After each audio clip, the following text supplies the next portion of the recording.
Good morning everybody, happy Tuesday. We are doing some more drawing skills again today with Mrs Lynch. Yesterday I got some really nice pictures of your 5 types of line. That's what we did yesterday with the vertical, horizontal, diagonal, zigzag and curve. So if you didn't do that you can have a practice, watch the video before this one. And today we're going to have a look at drawing with perspective. So all you're going to need is your paper, pencil or a pen,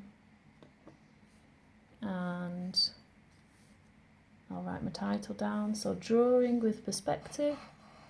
And perspective just means that you can see things from different angles, near or far. And that's what we're going to be looking at today.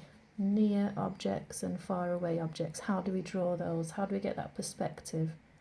So, drawing with perspective.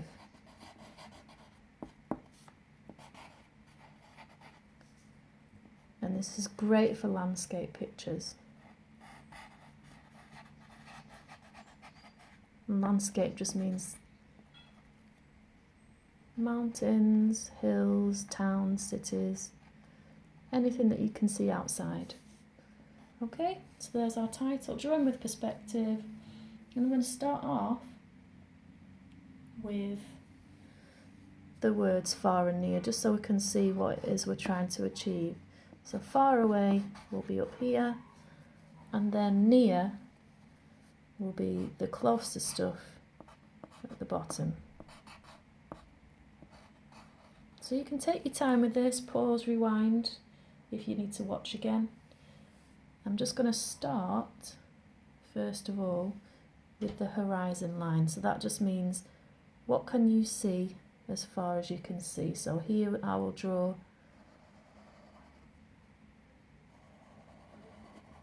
in the distance the land. And then up close I'm going to start off with a tree. So I'm going to use the curved lines that you practiced yesterday and just do almost like a cloud with the tree leaves, and we've got the branches. Doesn't have to be perfect, so that's a good thing about art. No right or wrong. Your tree doesn't have to look exactly like mine. Because it's near, we might see a little bit of detail. So around the bottom of the tree we might have bits of grass, a few little leaves that you can add in, and there might even be a little animal here. So we could do a little sheep, curved head, 2 eyes, you'd be able to see the nose, the mouth, ears, another little curved,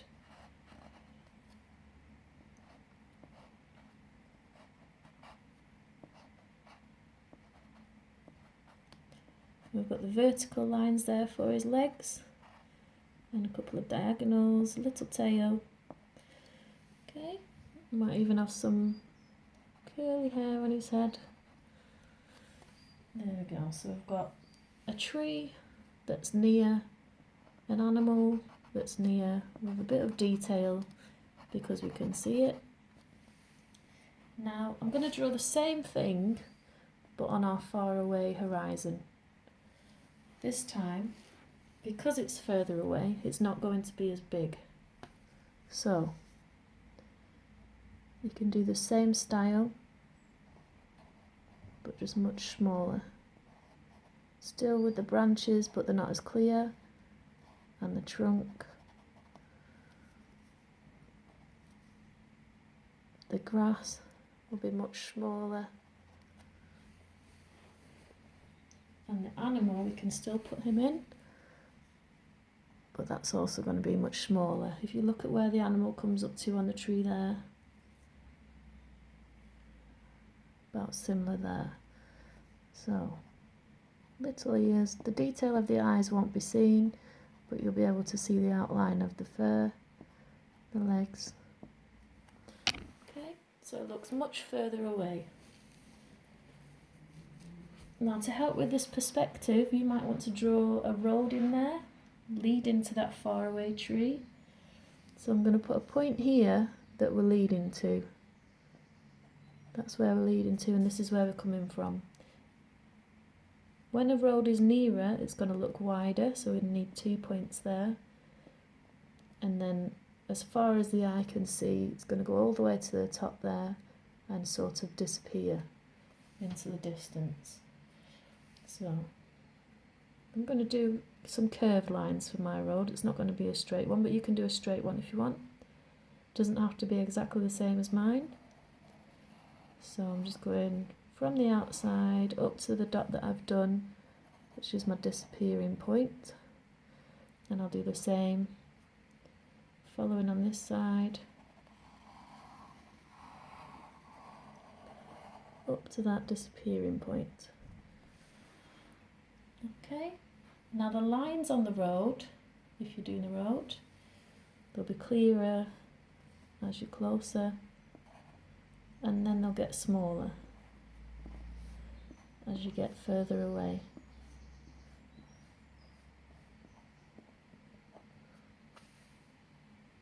So it looks like that road's disappearing. You might also want to add a curved line here behind the tree, so some of the curved line disappears. Could be a pond, a lake, and you can add in some detail there to show the water moving.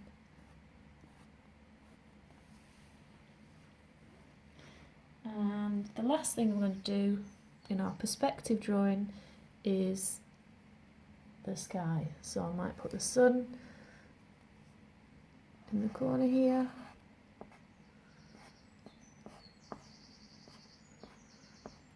Maybe a couple of clouds with our curved lines. A few diagonal lines for the birds.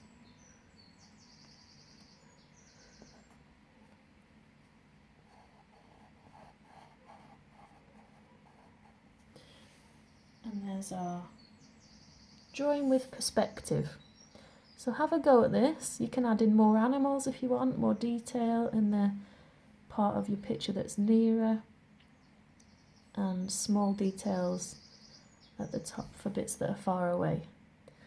I'm looking forward to seeing all of your pictures, so just try your best. Remember, there's no right or wrong. It doesn't have to look exactly the same. Just have a go. Happy Tuesday!